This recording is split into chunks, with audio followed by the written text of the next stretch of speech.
کر دینا، توفا یا توفی پورا پورا لے لینا، یہ جو ہے اس لفظ کے جو مختلف معنی بن جاتے ہیں مختلف ابواب میں آنے کی وجہ سے وہ ضرور سامنے رہنے چاہیے، ورنہ جو قادیانیوں کا ایک دام ہم رنگ زمیں ہے حضرت عیسیٰ علیہ السلام کے بارے میں، انسان اس کا شکار ہو جاتا ہے۔ وما کان لنبی ان یغل، اور کسی نبی کے شایان شان نہیں ہے کہ وہ کوئی شے چھپا لے یا چوری کر لے یا دل میں کسی کے خلاف کوئی کینہ رکھے۔ ومن یغل یأتی بما غل یوم القیامہ، اور جو کوئی بھی ایسا کرے گا وہ پھر جو کچھ بھی اس نے چھپایا ہوگا، جو کینہ رکھا ہوگا، جو چوری کی ہوگی، اس کے سمیت حاضر ہو جائے گا قیامت کے دن۔ ثم توفی کل نفس ما کسبت، پھر ہر نفس کو، ہر جان کو پورا پورا بھرپور دے دیا جائے گا جو کچھ کہ اس نے کمایا ہوگا، وہم لا یظلمون، اور ان پر کوئی ظلم نہیں ہوگا، ان کی کوئی حق تلفی نہیں ہوگی۔ سب سے پہلے تو یہ کہ عام تراجم میں آپ دیکھیں گے کہ یہاں، اور کوئی حواشی بھی مختصر یا عام تفاسیر میں بھی،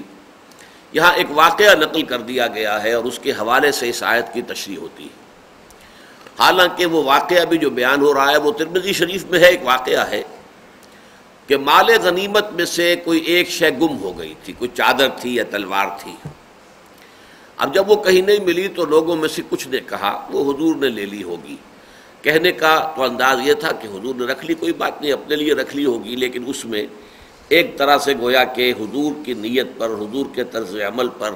اور آپ کا جو بھی رویہ تھا اس پر ایک تنقیص تھی، ایک تعریض تھی، ایک اعتراض تھا، ایک طعن تھا۔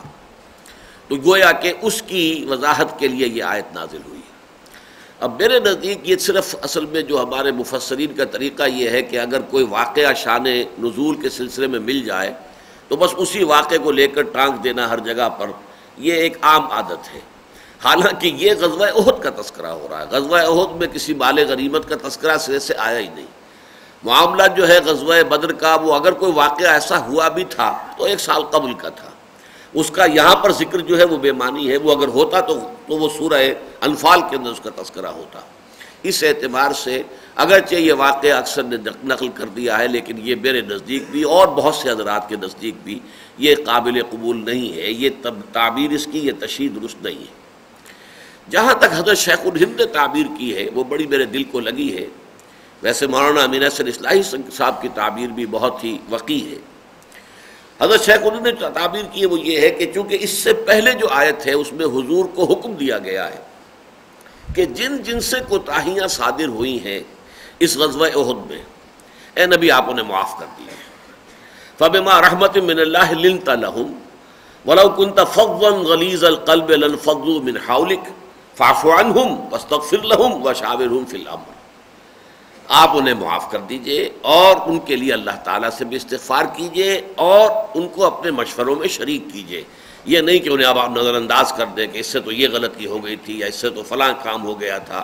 یہ تو اس وقت جو ہے ان کے قدم ڈگمگا گئے تھے۔ بنو حارثہ اور بنو سلمہ 2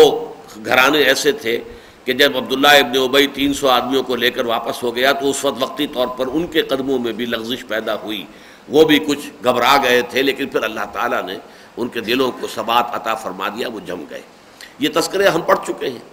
پھر یہ بھی میں آپ سے عرض کر چکا ہوں کچھ لوگ پھر اس افراتفری میں میدان چھوڑ کر بھاگ گئے۔ میں نے پچھلی مرتبہ اس ضمن میں تذکرہ کیا تھا حضرت عثمان رضی اللہ تعالیٰ عنہ کے نام کا بھی۔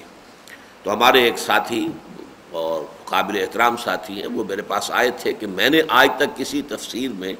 اور کسی سیرت میں یہ نہیں دیکھا کہ حضرت عثمان رضی اللہ تعالیٰ عنہ کا نام بھی آیا ہو۔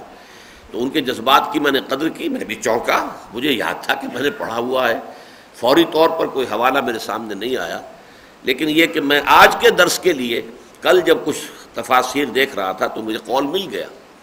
یہ بخاری کی روایت ہے، صحیح بخاری کی روایت ہے کہ حضرت عبداللہ ابن عمر رضی اللہ تعالیٰ عنہ کے سامنے کچھ لوگوں نے تنقیص کی حضرت عثمان کی اور کچھ اور صحابہ کی کہ وہ احد کے دن میدان جنگ سے پیٹھ دکھا کر بھاگ گئے تھے۔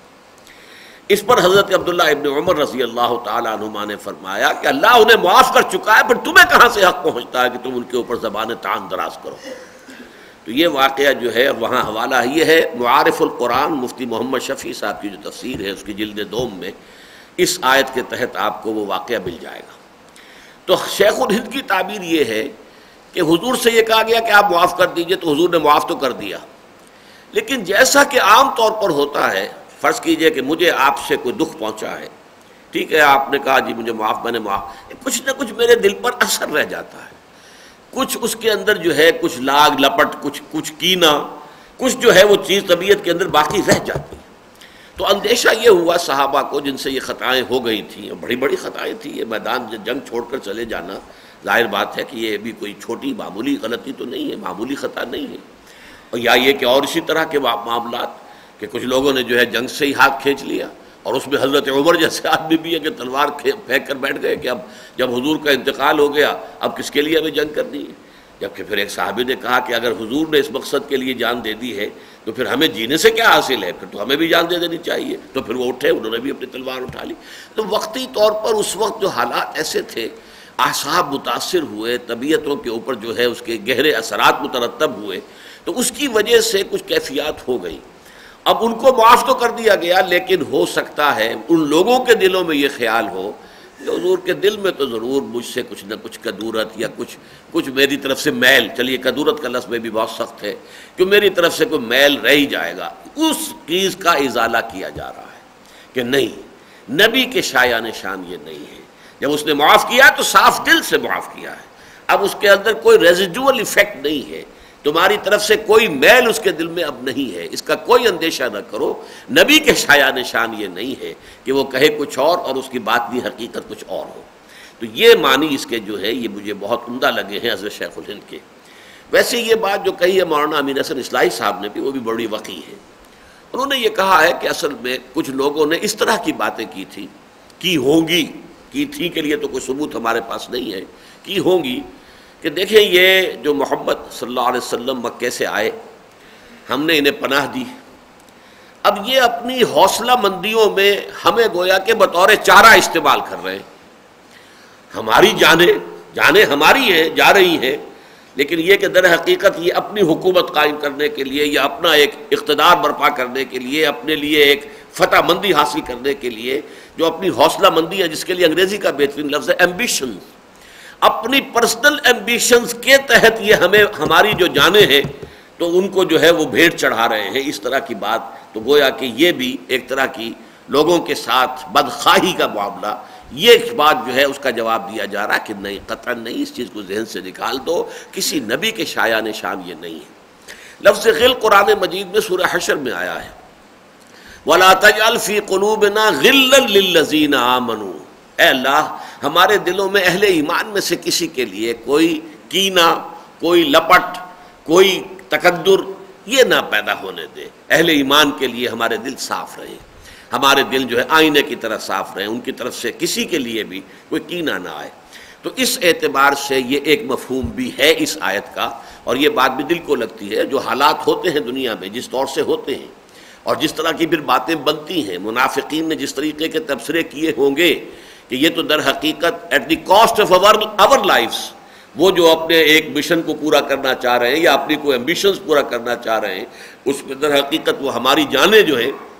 وہ ان کو بطور چارہ استعمال کر رہے ہیں، معاذ اللہ ثم معاذ اللہ ثم معاذ اللہ۔ تو یہ دو مفہوم مجھے زیادہ لگتے ہیں میرے دل کو۔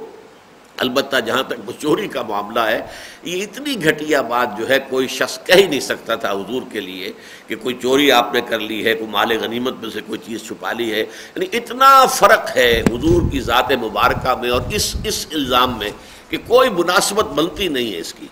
ہاں غزوہ بدر میں ہو سکتا ہے کسی شخص کی زبان سے نکل گیا، اور اس میں نکلنے میں نیت بھی ہو سکتی ہے کہ کوئی بات نہیں، ابھی تو قانون بھی تو نہیں آیا تھا نا کہ مال غنیمت کا قانون کیا ہے، تقسیم کیسے ہوگی۔ تو اگر اس وقت کسی نے سمجھا کہ حضور نے شاید اپنے لیے رکھ لی ہو وہ چادر یا وہ تلوار جو ہے، تو اس میں کوئی ایسی بدنیتی والی بات یا چوری والی بات بھی نہیں، اس لیے کہ قانون تو اس کے بعد نازل ہوا ہے،